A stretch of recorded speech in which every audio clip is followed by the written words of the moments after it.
1,700 calories a day, 170 grams of carbs, 130 grams of protein, fat is about 60 grams, and my sugar intake is only 30 grams a day. Back to what I was saying with sugar, it should be between 25 and 35 a day, but no more than that. You guys have any questions on how now you know how I eat every day? Cool. All right, so I'm just going to go over this really quick. Inflammation is a big thing that a lot of people are completely unaware of. It's a kind of an unspoken thing. But there's two types of inflammation. You have your acute inflammation, so when you cut yourself or whatever, you know, that's considered acute. So that repairs really quickly. Infections, you know, splinters. A physical injury is considered an acute inflammation. Then you have your chronic inflammations, which is more of your immune diseases. You know, so your cardiovascular disease, diabetes, cancer, arthritis, etc. So the reason why I wanted to bring up inflammation again is because I think that it's not spoken of enough, and I don't think people actually know what inflammation is. You hear about it, or you hear about, you know, what are, like, this is loaded with antioxidants, but people have no idea. If you ask somebody what's an antioxidant, they'll be like, I don't know, I just know it, like, it's good for you. Do you know what I mean? Or omegas, it's the same thing, right? So in order to prevent chronic inflammation, I want to specify mostly on chronic inflammation because, again, a lot of your chronic inflammation, so your cancers, your cardiovascular disease, of course, genetics plays a big role in that as well.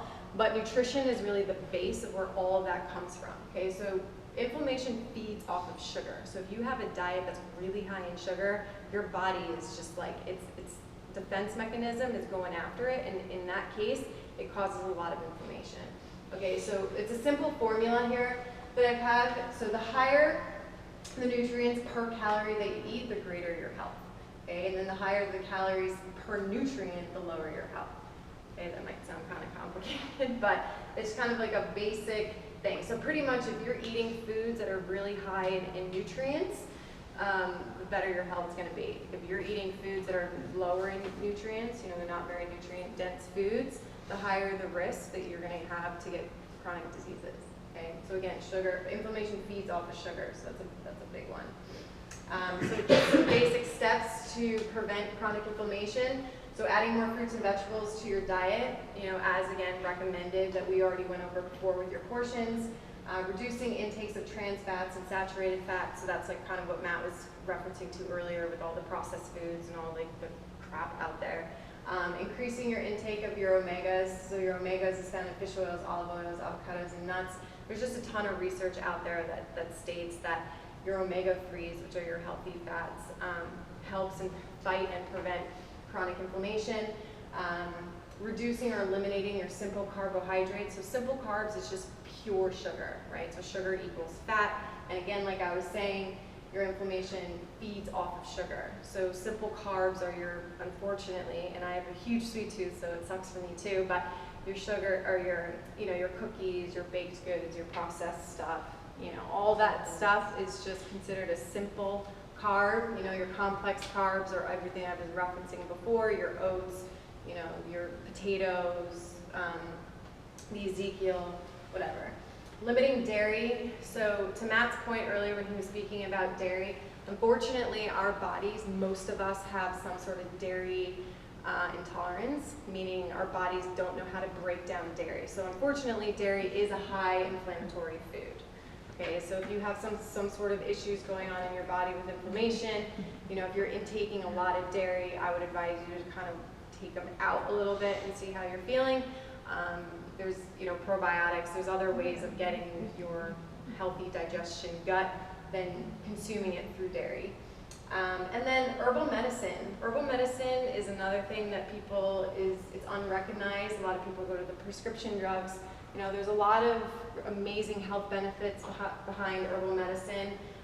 Me specifically, a few years ago, I was in Brazil and I got some sort of stomach bug, and the women there didn't even speak English, and I was on a farm that was like 2 hours like inland of civilization, and I'm in a third world country with this thing, I'm freaking out, you know? And these women are amazing, and they just grabbed all these like plants from nature and made this tea, and I drank it, and then I just went to sleep, and then I felt like 1,000 times better. I don't know what they did, some concoction they did, but ever since then I'm like, oh my God. You know, then I took an herbal medicine class, so 3.5 months of learning about all the different herbs and everything. There's a lot of truth behind what is in your herbs. So herbal medicine is a big thing for me. I'm kind of all about the holistic approach. So turmeric is a big, I don't know if you guys have heard of turmeric, but that's like all out there in the media right now. Based on my experience and my studies and everything, turmeric, they promote it like as the #1 thing to fight inflammation. Ginger, rosemary, and basil. So again, just before you like run to doctors, like assess your diet and add in other ways of fixing things rather than, you know, jump into those prescription drugs. Matt. All right, guys, last slide. Sorry for moving so fast. We appreciate you guys' time, and the blood sugars are really low. And yeah, speaking about that time. We're obviously very passionate about this. If you guys have any questions, but thank you for bearing with us so far. Performance versus health, Julie. It's something that myself, Julie, whoever, if anybody, you know, you think athletes or anything that you take anything to a higher level is considered unhealthy, right? So it's not vibrance or depth. You're not either like energized or you're dead. There is a scale between vibrance, which is feeling good energy, live long and prosper, and then there is depth, and then there's also homeostasis and balance in between. So what we always want to do as human beings is find that homeostasis.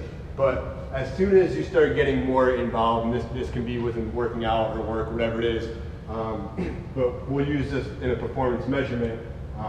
As soon as you start putting more chips into performance and athletics, this is kind of like an off topic, but it is kind of something to just consider based on the workouts that you're doing.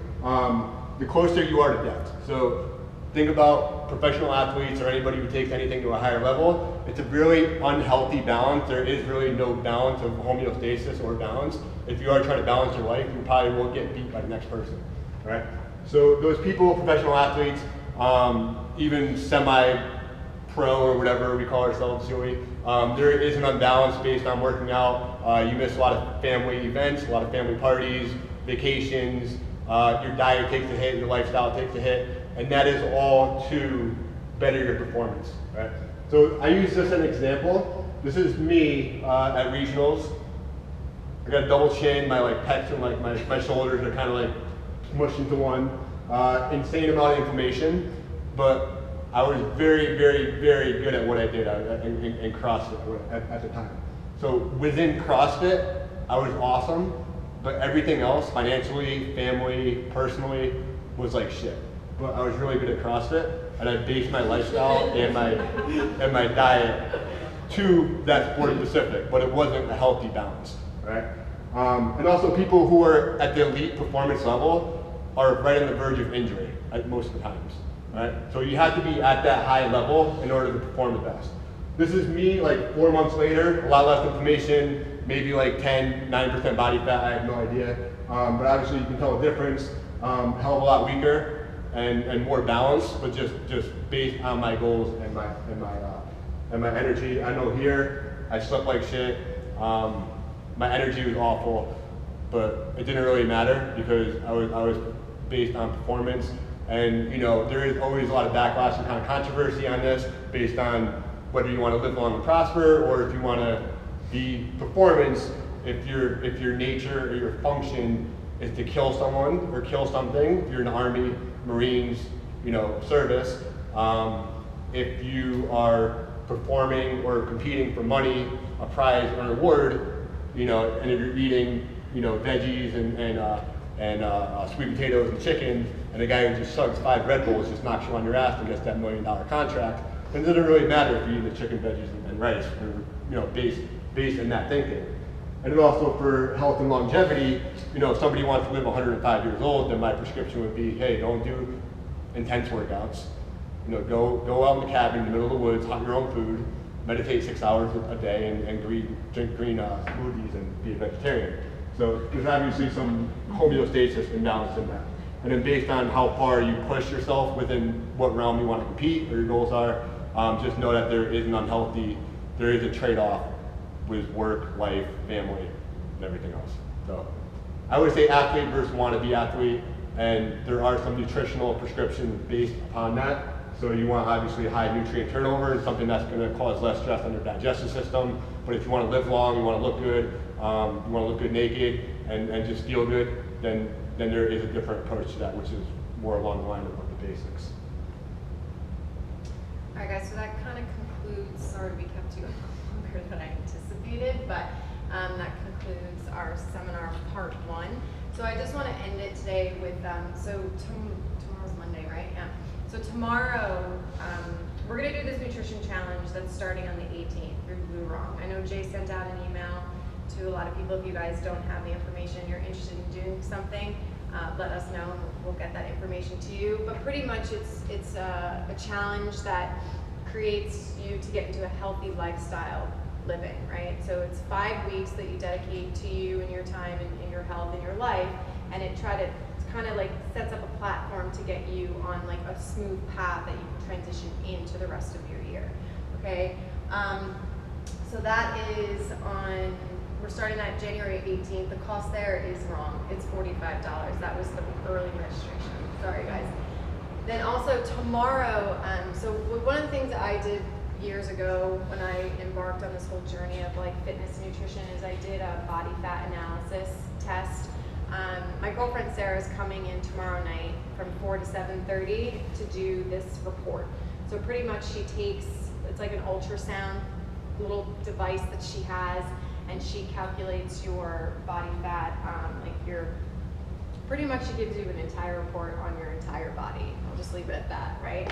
It's awesome. It's a great tool to have going into something like this. If you have some sort of challenge of, just dropping down your blood pressure or, weight loss, body fat, whatever it may be, it's a great tool to have to keep you motivated through the 5 weeks, because at the end of 5 weeks, she does it again.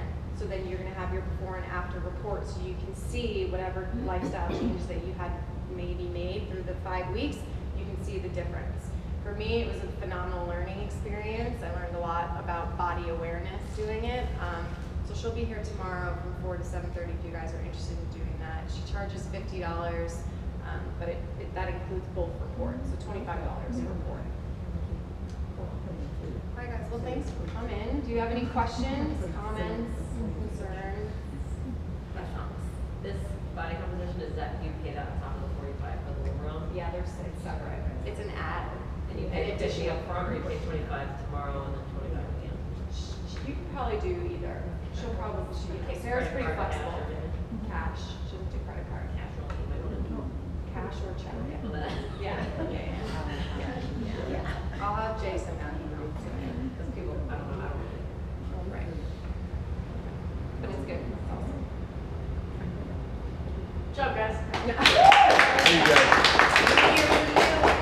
Yeah.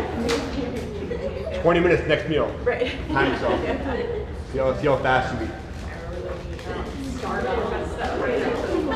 You did say a healthier lifestyle at McDonald's, right? Right. Yeah. Down the road. Relative to what you're eating now.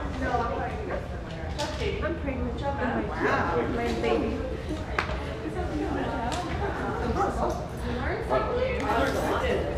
Right. I tell her this. Work out.